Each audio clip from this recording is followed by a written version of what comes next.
আসসালামু আলাইকুম। আমি এখন হাজারীবাগ গরুর হাটের সামনে আছি। আমি এখন গরুর হাটের ভিতরে ঢুকবো।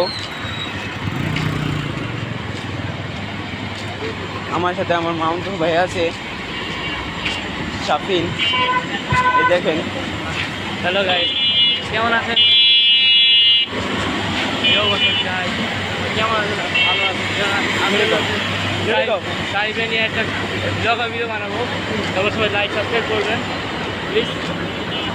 আমরা এখন হাটের ভিতরে ঢুকবো। এখন আমরা হাটের সামনে, কিন্তু এখনও দেখছি গরু আসে নাই, কারণ ঈদের আরও 8 দিন বাকি আছে।